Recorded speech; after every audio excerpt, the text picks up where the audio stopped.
Welcome to Dr. Mary Travelbest's Solo Travel Guide. This is a special episode for women like you who need a little extra support traveling the world one woman at a time. And this episode is sponsored by Sun Marketing, Advertising, and Media. I've been traveling solo since 1972, and soon I'll release a second guidebook on the steps to solo travel.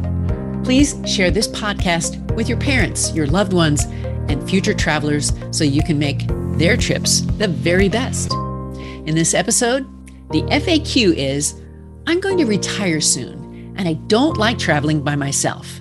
Can you give me some pointers for doing this?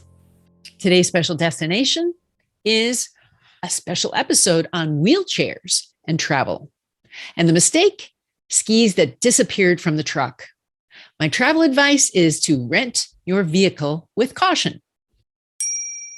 So now for the FAQ, frequently asked question. I'm going to retire soon and I don't like traveling by myself. Can you give me some pointers for doing this? Here's your answer. Congratulations on your upcoming retirement. There are many people who wish they could retire, but are delaying it because of finances or circumstances. For you, maybe you want to start on a small trip that would be 1 or 2 days only by yourself and find out how you like this kind of travel. You could go somewhere and spend the night, but drive home the next day and not know anyone at the place you visited. It's a big step for a lot of people, seriously. And once you try it, you may find that you really enjoy your own company, your own schedule, and your own quirks. So if you want to rise early and get a jump on the next day, you can do that. If you want to sleep late, you can do that too. Or you can take a nap in the middle of the day. See what I'm getting at? You don't need to be on someone else's schedule, and you may love that. This is step 1, solo travel. And it's an adventure. Yes, it is.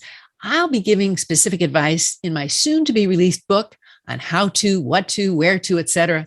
And in the meantime, I hope you have some great first steps and let me know how it went.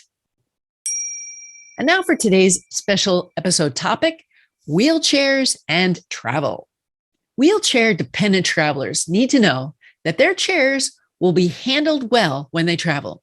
They need to know that the tours will be accessible and the accommodations designed for them too.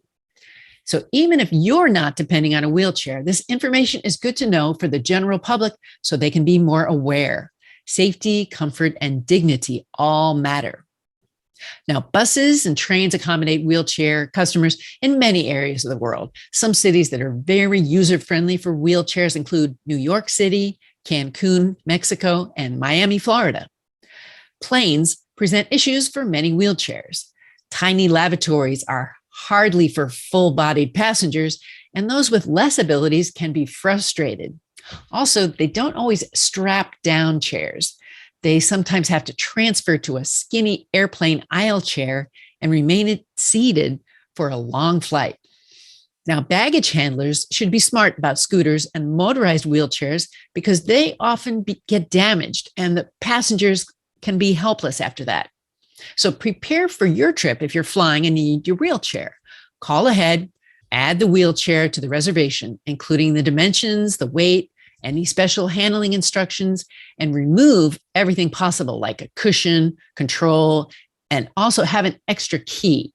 You need to mark the lift points as well as where not to grab, and use the front closet for storage of chairs if possible. Now, you can tape your instructions on the chair for rolling operation. You can put on there how to unlock, put in neutral, and engage power movement. You can label a type of batteries on the chair too. And now for today's mistake, skis that disappeared from the truck. Here's what happened.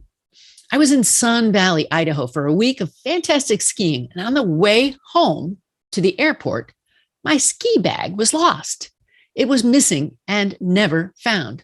I don't know how that could have happened, as I've been skiing a long time and had never heard anybody had this happen to them. I hope that whoever got my skis had fun with them.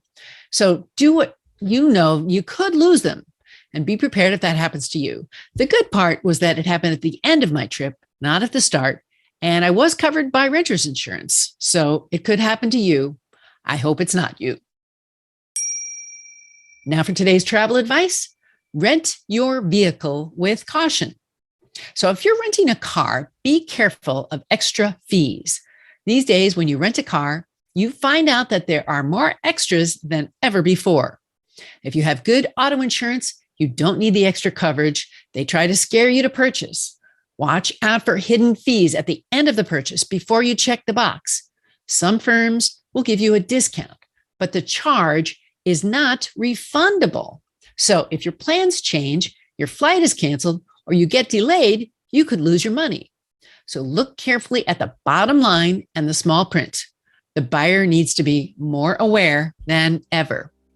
And today, I want to bring meaning to your travels. So please send me your travel tip to any of my social media. You may see your tips in the next book, Women Travel: 5 Steps to Solo Adventures. What's on your travel bucket list? Tell the doctor and her team of women who travel the world seeking the very best. Dr. Travelbest, that is.